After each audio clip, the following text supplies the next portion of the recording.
Et pour cette troisième partie, donc, c'est cette arène avec Démoniste pour ce 12X, avec une seconde partie bien plus intéressante que la première. Il a quand même fallu un petit peu réfléchir dans celle-là,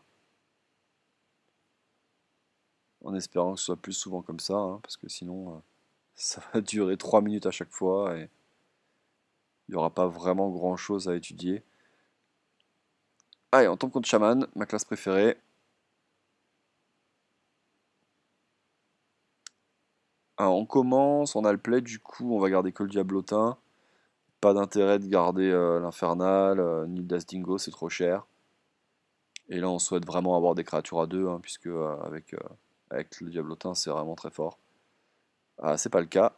On va regarder ce qu'on a sur la pioche. Non plus. Il faudrait vraiment qu'on ait quelque chose au tour prochain, parce que là, sinon, ça pourrait être assez embêtant s'il fait une grosse sortie, ce qui est assez le cas régulièrement quand même quand on a Shaman. Est-ce qu'il va faire pièce pour poser une 2-3? Non, il fait rien. Ouais, bah on n'a pas notre tour, on n'a pas notre tour 3, c'est très chiant ça. Notre tour 2, pardon. Du coup, on pioche, et évidemment, on pioche le diablotin. Pas génial. Un début assez mauvais là, de notre part.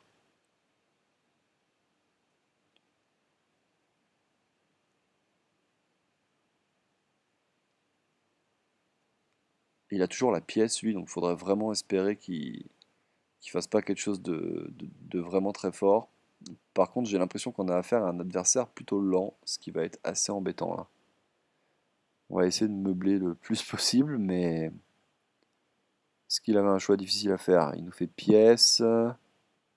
Ah, pièce élémentaire, c'est pas impossible qu'il ait eu un choix compliqué à faire avec plein de spells surcharge derrière on va lui donner, on va autoriser à réfléchir. Bon, bah là, évidemment, par contre, nous, on fait notre panthère en espérant qu'il ait pas la fourche électrique, même si la panthère résistera là. Mais la panthère va nous permettre vraiment de tuer son 2-4 s'il fait rien de surcharge. Faudrait qu'il en fasse deux d'ailleurs, puisqu'on a le clair le tour d'après. Ah, surcharge. Bon, il va falloir qu'on fasse le clair. Et il décide de nous mettre 3 dans le vent comme ça. Bon, c'est pas très bien joué. Bon, on a de quoi gérer, hein, oh, bah, voilà. On a le voile de mort. De toute façon, au pire, on aurait mis le loup et on aurait fait double trade là. C'était pas trop le problème. On va évidemment quand même mettre le loup. Ça, c'est pas le, ça, y a pas trop de soucis. Par contre, on va se diriger sur le voile de mort et de poser le diablotin à droite du loup. Pas trop de surprise là-dessus. On n'attaque pas puisque là, plus que jamais, notre diablotin va être très important parce qu'il va déjà nous sauver une des deux créatures. C'est bien que ce soit le loup. Bon, on se reprend un éclair et du coup, on va perdre aussi notre diablotin. Le 3-2. C'est pas grave. On va avoir un tour 5 très solide avec le 4-4-2-2 là. Ah, on a pioché Limace. Ah bah du coup, il va falloir faire Limace. Ça change un peu les plans, ça change même beaucoup les plans. Je pense que du coup, il faut faire Limace et poser le maître. Ah, je pose quand même le True Silver. Je suis pas sûr que ce soit très bien joué. Je devais être en train de focus à droite là. Et j'ai pas dû voir que la limace, j'ai pas dû voir que la limace était apparue dans ma main. Bon, c'est pas très grave.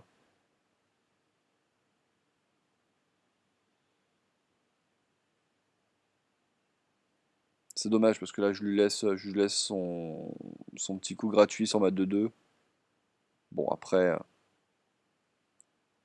ah, bon bah finalement, ça sera sur la 4-5.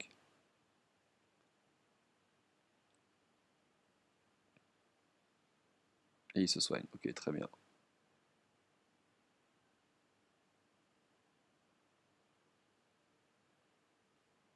Bah là, on peut se débarrasser du 3-3. On a 16 points de vie, donc c'est pas beaucoup.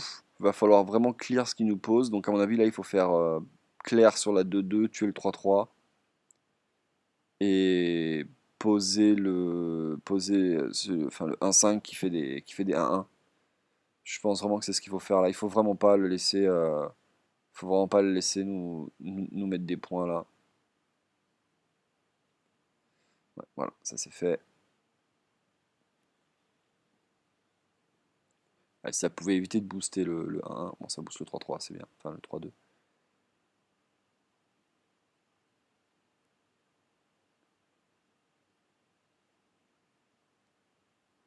Intéressante cette partie. On a évidemment l'avantage sur le board, mais il y a vraiment moyen qu'il nous wipe tout. Bah voilà, par exemple, enfin, avec la tempête. Allez, il y en a une qui va, ça va se jouer sur le flip, sur la 3-3. Ok, ça passe. Oh, et même sur la 1-2. Là, on est un peu chanceux. Est-ce qu'on a assez pour faire? On a assez pour tout jouer là. Donc voilà, le Knight qui va nous débarrasser de cette 0-2. On va piocher et faire un diablotin. Et on attaque.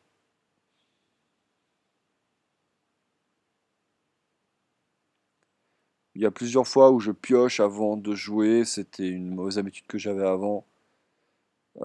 C'est vraiment aussi quand le cas est extrêmement obvious et qu'il y a très très peu de chances pour que la pioche change.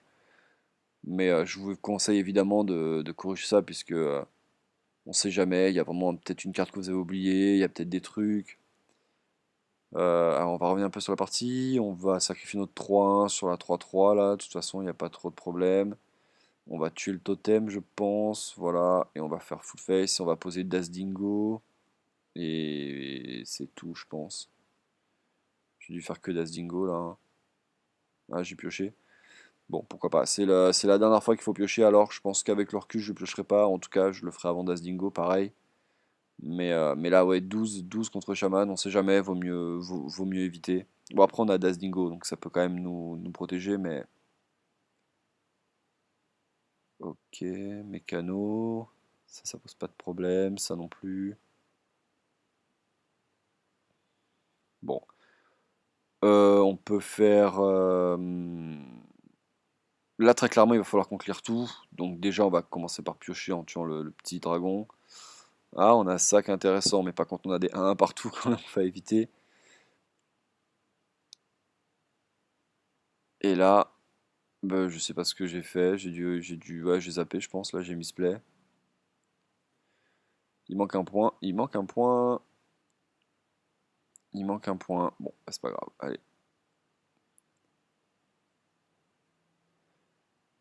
Je m'en débarrasse comme ça, ouais, voilà. Je prends vraiment pas de risque. Allez, et on attaque. Bah, j'ai fait n'importe quoi sur ce tour, hein. À mon avis, je dois avoir je dois avoir vraiment beaucoup d'actions sur la partie de droite parce que là, j'ai vraiment fait n'importe quoi. J'ai fait misplay et en voulant corriger le misplay en faisant quelque chose de bien, j'ai réussi à refaire un misplay en posant le pyromancien avant. C'est assez marrant de voir ça. Ouah, et en plus, ça risque de me porter préjudice parce que il pose des trucs assez gros là. Donc, ouah, il a posé. Oh, voilà, le garde funeste fait très mal. Je pense pas qu'il faille jouer. Le bomber, c'est vraiment Gumball là, hein. On va déjà sacrifier, on va déjà attaquer pour tuer le 9-8, je pense, mais j'ai pas dû jouer le bomber là. Allez, on se débarrasse de ce gros élémentaire. Voilà. Ensuite, on se débarrasse du totem qui est juste trop fort. Et là, ouais, non, j'ai pas pris de risque. Allez, hop.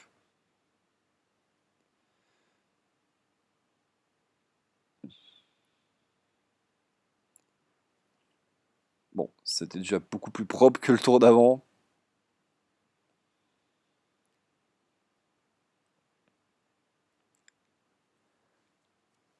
Et on est à 12, ça devrait être assez. Waouh, il pose ça, très bien.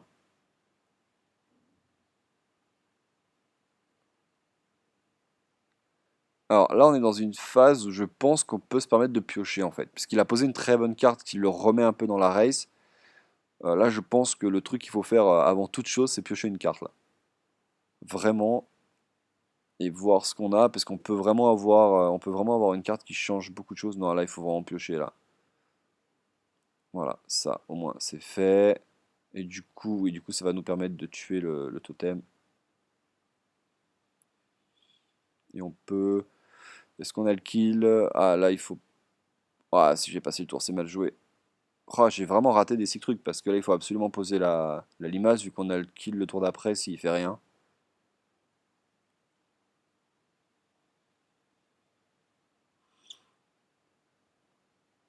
Ouh, ça c'est plutôt intéressant.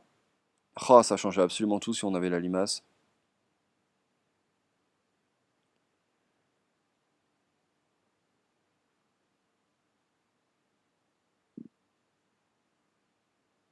Hmm.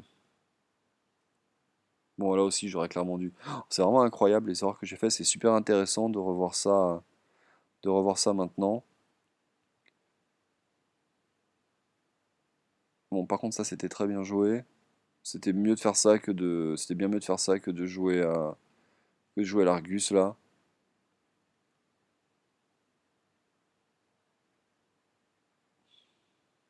Ah, il va se débarrasser de tout sauf du 5. Du coup. Ah bon bah ça c'est plutôt une bonne carte à ce moment-là. La partie ça aussi. Oh mon dieu, les deux pioches parfaites. Et on va saucer.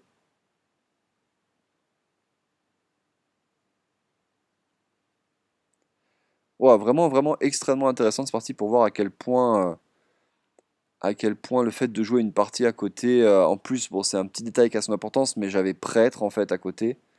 C'était très très compliqué, il y avait vraiment des tours très durs. Et franchement, ça m'a vraiment fait faire des tours absolument affreux. Donc vraiment, c'est vraiment surprenant de me voir faire des plays comme ça, plusieurs mois après cette vidéo, plusieurs semaines après. Et vraiment, ah oui, non, c'est vraiment intéressant. Bon, là, c'est plus, enfin, c'est la simple formalité, on va en finir avec cette partie. Mais waouh, il y a vraiment eu un enchaînement de deux erreurs. Bon, ne pas poser les limaces encore, bon, c'est une erreur, c'est une grosse erreur. Mais des fois, ça va nous permettre de gagner si top deck vraiment quelque chose. Si top deck, marteau du destin ou quoi, enfin, ça peut nous permettre de revenir. Mais par contre, le tour que j'ai fait où je mise, enfin, où je me calcule à l'envers. Enfin bon, on est à 3-0. Ben on va voir si on a refait d'autres misplays hein, avant que je buste avec le prêtre à droite et que je focus avec le démoniste. En tout cas, c'est très intéressant. Et bon, bah, donc à tout de suite pour la quatrième partie.